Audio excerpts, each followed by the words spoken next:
Yeah.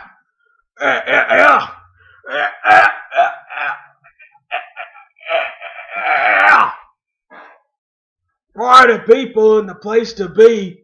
What's going on? It's me. It's me. Now shut up. Now as we're talking right now, you and me, right now. Look at me, man. We're talking. Kumbaya, my lord. Kumbaya. We're talking. We're rapping, man. As we're doing this, we're on this Stone Cold Steve Austin, Paul Heyman podcast train, and it's moving out the station, man. And that's what we're doing right now. Stone Cold Steve Austin, Paul Heyman, they're talking. This one came across my damn Facebook, courtesy of Cult of Kayfabe. What? Go ahead, check that out. Courtesy of PG Kills WWE. Go ahead, check that out. The most important part of the Stone Cold podcast, Steve Austin questions Paul Heyman about how selling has lost its meaning in today's wrestling, and Heyman, being the tremendous veteran that he is, suggests an easy fix that needs to be done. Well, there you go. How about that? Summed it up probably better than I could. We're talking a little bit probably about the same thing we were talking about with the springboard stunner in the last video. What? With John Cena talking about how moves don't mean nothing. This is probably a continuation of that, I would imagine. Now I'm going to have to go out after I'm done filming these and get this damn podcast, watch this damn thing cover to cover. I don't do a whole lot of that nowadays, now that I ain't, involved in indie wrestling no more. I don't do a whole lot of studging. If I do watch some wrestling, it's just stuff, maybe from the distant past that I liked. Like the most recent binge I went on was this past weekend. I watched the series of matches that Bret Hart had with Diesel in the WWF, and they were great.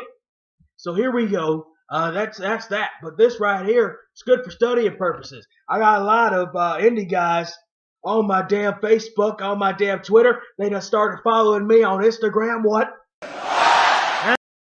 So they need to pay attention to this. I believe, I haven't watched it, but look, these two guys with their psychology, their knowledge of professional wrestling, what?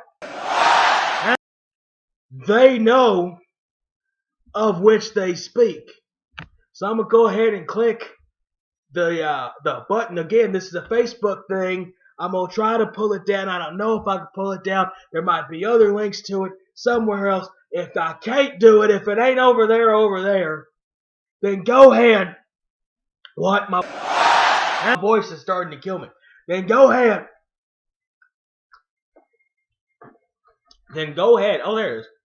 Then go ahead and click the link when I say now. Ready? Okay, so we're going to start watching this right now. I want to shift gears and talk a little bit about, getting knocked out, punched out, tapped out, selling. State of the business today. At WrestleMania 30, there was a guy who went to the WWE Hall of Fame. His name was Jake Roberts. Do you remember this man? Very, very well. Okay. He had a finish maneuver called the DDT. Accident. When he hit An that accident on somebody, you stayed down. Right. These days, I'm seeing DDTs everywhere. Just talking about it. I didn't know if I saw one tonight on Raw because I was busy getting ready for the show. Saw a bunch of them on a bunch of pay-per-views, and I just don't understand what the landscape is here with respect to that move. I mean, what is happening? Is the DDT now just a backdrop? Can nobody sell this thing? What is the state of the business? The guys these days, go ahead. No, please. No, I mean, these guys. He was going to talk about the Rock's DDT. Thank you. Because the Rock's DDT is a mid-match move, too. And so they're performing at a very fast pace and a very high level. And actually, for a long time, the Rock's DDT looked like shit. They're working so hard. You've also got to work extremely smart. And with as smart as the crowd is, man, you've got to sell. If nothing hurts, who gives a damn? The Rock's father, Rocky Johnson, used to win matches with a drop kick. Exactly. That was his finish. Talk about Harley Race. That was, Vertical souffle, as Gordon Sully would say. We're in sync. We're in sync. Harley Race's finish was a simple suplex. Suplex. Not a suplex bounced off the ropes, not a suplex not off the top rope, not a spinning one, not a brainbuster, a simple hook. Are the guys outworking themselves? Come on. Dude, you were the head of ECW. Well, you guys took no pun intended, the wrong example to extreme to a whole new level. But guys, I mean, at least guys were selling the train wrecks they were in. Okay. I have a feeling that come back to the landscape of WWE. We're booking here. We're booking the territory. This is what we would do back in the day. When you I just go with the headphones on. You work your match, you take a shower, you get in the car. And you bitch. And you bitch the whole way down the road. More likely than not, you drank some beer and then you book the territory. Right. Depending on where you were on the card, you would book yourself stronger or weaker. But we're booking the territory here. Guys got to sell more. This is my answer to that. If you take a Mark Henry, okay, or someone of Mark Henry's size and power and strength and obvious strength, and you say his finish is a headlock. And Mark Henry, his finish for years was a fucking bear hug. Just like this. And he just holds him there. And all of a sudden you just see, I quit, I tap, I quit, I tap. And now, here's the word. No one uses a headlock. No one. If you do, you answer to him. And you answer to Vince, you know? Okay. So, no one uses a headlock. And Mark Henry comes out on TV for 26, 27, 28, 30 weeks. Grabs the guy in the headlock. And the guy's trying to push his way out of the headlock. I can't get out. I tap. He's crushing my skull. Right. I guarantee you within 30 weeks, that's going to be a finish that people are talking about. Oh, man, that headlock, that's a bad move. He could win the world title with that headlock. And at WrestleMania, when somebody powers out of that headlock, it will be one of the biggest moments of the year.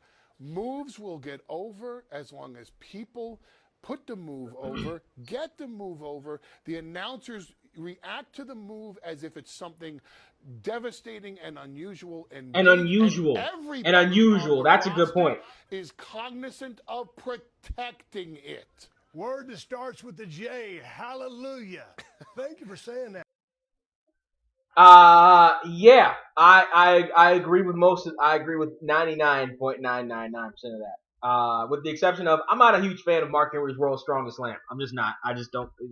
I think he can do a better finish than that. But yeah, I totally agree with that. At that point of unusual, when I would put matches together, whether me and another guy with Kyle or whatever, one of my biggest things that I like. Okay, let's talk about me for a second. When I was training and I was trying to develop what might be my moveset if I did wrestle, I was training to get in the ring, but for the most part, I really wanted to be a manager. But when I did wrestle, I would put together moves not based on what other people were doing. I would deliberately try not to do that. Because I wanted to stand out from the other 10 fucking people, 10 people who were doing the spears and the back break and the backstabbers and the lung blowers. The 20 other motherfuckers who were doing all those moves. And I almost guarantee you, and I haven't been to an indie show in a long time, I almost guarantee if I went to an indie show, I'd see 20 fucking spears and maybe 10 code breakers now. I wanted to do, for the most part, moves that other guys weren't doing. You know what I would do in matches? Slingshot suplexes. Shades of Tully Blanchard. Why? Because nobody was fucking doing them. You know what my finish was? My finish was the move that Dean Ambrose ended up using for a long time before he changed it. Get him in a headlock and drop him straight on the head. Why? Because I didn't see anybody else using it at the time. This is before Dean Ambrose. Nobody else was fucking using it. Kyle's finish, Crucifix Destroyer, nobody was using that. Nobody. Versus everybody else used every other move that everybody else was using. And that a lot of guys are using mid-match. Totally agree with that. Unique. You gotta do shit that's unique sometimes, man. To try to make your match stand out above everybody else's match. Now, they're talking about selling, and he made the great point. that I talked about in the last video. Mark Henry uses a headlock. Nobody else uses the fucking headlock. And by the way, if you're a smart worker, you don't even necessarily need to be told that. You just don't do it. Again, unless your character is trying to send a message to that other character. Oh, Austin, I'm coming for you, and I'm going to start using the stunner. Just to piss you off.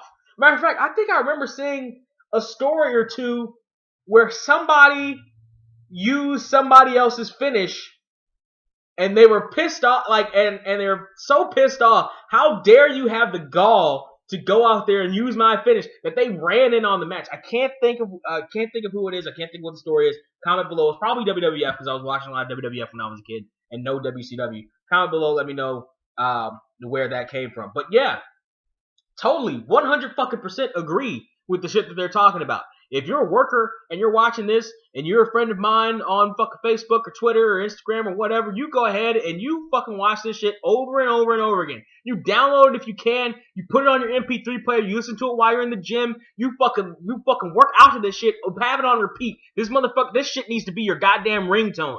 Over and over and over and over and over and over and over again. To separate your matches, separate the wheat from the chaff. Separate your matches from most other guys' matches. And that's pretty simple. Oh yeah, my Stone Cold shot. I think this is the last in the series of Austin videos. Yeah, I think it is. Yeah, it is. So yeah, let me know what you think down below, party people. You know what to do. All that stuff below. Comment, like it. Make sure you like it so that we can try to move these videos up higher to the top of the list and whatnot. Yeah, go ahead and do that. Handle that. Boom. Suplex City, bitch. And speaking of suplexes, right? Who else is doing that many German suplexes or that many suplexes in a match, right? Except for Brock Lesnar right now. When Taz was that, one of the things that put Taz in the fucking match. Come on, simple psychology. All right. Cancel Ghostbusters reboot. Suplex City, bitch, and peace out. Suplex City, bitch. Suplex City, bitch. Suplex City, bitch. Suplex City, bitch.